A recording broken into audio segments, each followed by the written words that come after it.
In October 1962, the world held its breath. The air was thick with tension, and the future seemed uncertain. The United States and the Soviet Union stood face to face in a standoff that could have ended in nuclear war. The stakes were higher than ever before, and the world watched with bated breath. This was the Cuban Missile Crisis, a defining moment of the Cold War. It was a time when the world teetered on the edge of catastrophe, and every decision carried immense weight. The Soviet Union had placed nuclear missiles on the island of Cuba, just 90 miles from the US mainland. This bold move was a direct challenge to American security and dominance in the Western Hemisphere. This was a direct threat to the United States, and President John F. Kennedy was determined to remove them. His resolve was clear. But the path to resolution was fraught with peril. The world watched in terror as these two superpowers edged closer and closer to the brink.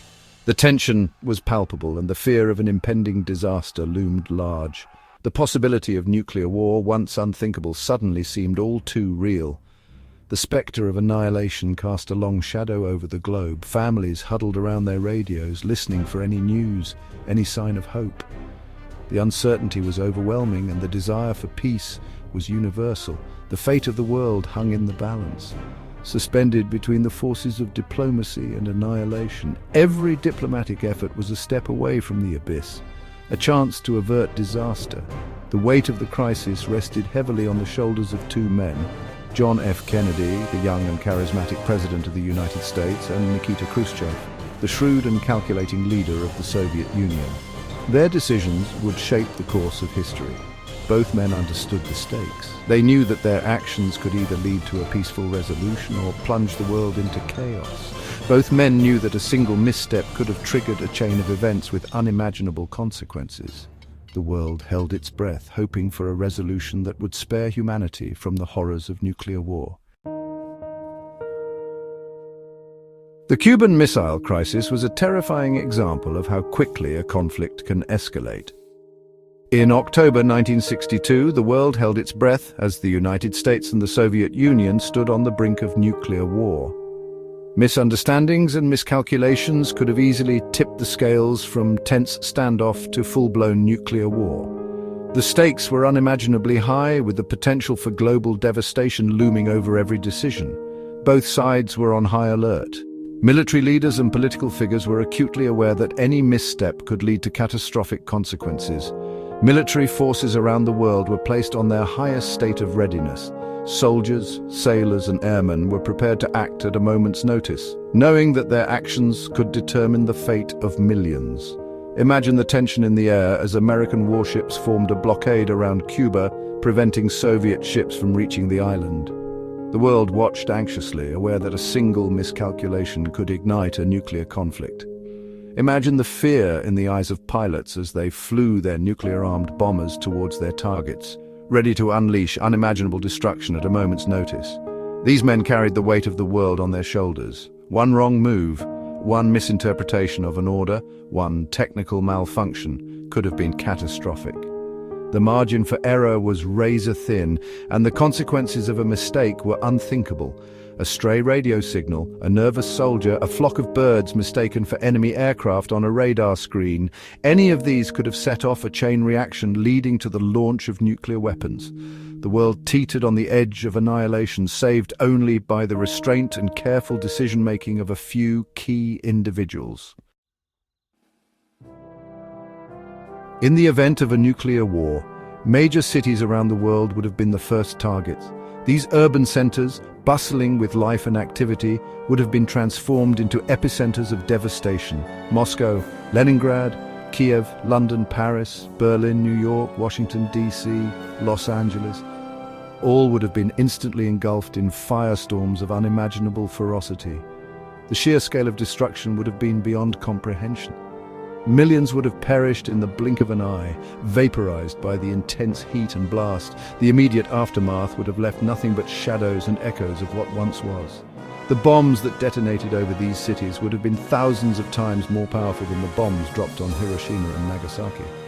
The magnitude of their power would have dwarfed any previous human-made explosion. Buildings would have been reduced to rubble. their structures unable to withstand the immense force. Iconic landmarks and everyday homes alike would have crumbled to dust. Streets would have been transformed into rivers of molten asphalt, making any form of escape or rescue nearly impossible. The infrastructure of entire cities would have been obliterated. The very air itself would have become superheated, capable of igniting anything flammable within its reach. Flames would have spread uncontrollably, consuming everything in their path. Those who were not killed instantly by the initial blast and heat would have faced a horrific fate. The survivors would have found themselves in a nightmarish landscape, struggling to comprehend the scale of the disaster. Burns, radiation sickness, and a slow, agonizing death would have been the order of the day. The lingering effects of radiation would have caused untold suffering and long-term health issues. Hospitals overwhelmed and destroyed would have been unable to cope with the sheer number of casualties. Medical facilities would have been stretched beyond their limits, leaving many without the care they desperately needed. In the aftermath of the initial explosions, a deadly cloud of radioactive fallout would have spread across the globe, carried by the wind. This invisible killer would have contaminated water supplies, poisoned crops, and made vast areas of the planet uninhabitable for generations to come. People living thousands of miles from the actual bombings would have been exposed to dangerous levels of radiation. Cancer rates would have skyrocketed. Birth defects would have become commonplace. The lucky ones would have died quickly. The unlucky ones would have faced a slow and agonizing decline. The very air we breathe, the water we drink, the food we eat, all would have been contaminated. The delicate balance of nature would have been thrown into chaos. The world we know, the world we depend on, would have been irrevocably changed. Section 5. Starvation and Sickness. The immediate effects of nuclear war would have been horrific, but the long-term consequences would have been even more devastating. The collapse of infrastructure, the disruption of transportation, and the contamination of farmland would have led to widespread famine. Imagine a world without food. Imagine empty supermarkets, barren fields, and starving people fighting over scraps. This is the grim reality that would have followed a nuclear war. Medical facilities would have been overwhelmed. Doctors and nurses would have been in short supply. Medicines and medical supplies would have been scarce or non-existent. Diseases that were once easily treatable would have become death sentences. Section 6. A chilling nuclear winter. The immense amount of dust and smoke thrown into the atmosphere by nuclear explosions would have blocked out the sun, plunging the planet into a state of perpetual twilight. This nuclear winter, as it is known, would have caused global temperatures to plummet, leading to crop failures, mass starvation, and ecological collapse on an unprecedented scale. Imagine a world shrouded in darkness, where the sun is a distant memory, and the air is thick with smoke and ash. Imagine a world where plants wither and die, animals starve, and the very fabric of life begins to unravel. The delicate balance of nature, the intricate web of life that sustains us all, would have been shattered. The planet would have been plunged into a new ice age, one from which it might never recover. Section 7. The fragile thread of life. The Cuban Missile Crisis brought us face to face with our own mortality. It showed us how easily the world could be destroyed. It also showed us the importance of diplomacy, communication, and the need to find peaceful solutions to even the most complex and dangerous problems. The fact that we survived the Cuban Missile Crisis is a testament to the courage and restraint of those involved, but it should also serve as a stark warning. The threat of nuclear war did not disappear with the end of the Cold War. In many ways, the danger is even greater today than it was back then. The number of nuclear-armed states has increased, and the potential for miscalculation or accident remains a very real concern. Section 8. Lessons from the Abyss. The legacy of the Cuban Missile Crisis is a sobering one. It reminds us that the pursuit of peace is not a passive endeavor. It is an active and ongoing process that demands constant vigilance, open dialogue, and a willingness to compromise. We must learn from the mistakes of the past and work tirelessly to prevent them from being repeated. We must find ways to bridge the divides that separate us, to build trust and to foster understanding. The alternative is unthinkable. A world consumed by nuclear fire would be a world without hope, a world without a future. Section 9. A Call for Peace. The Cuban Missile Crisis serves as a chilling reminder of the fragility of peace and the importance of diplomacy.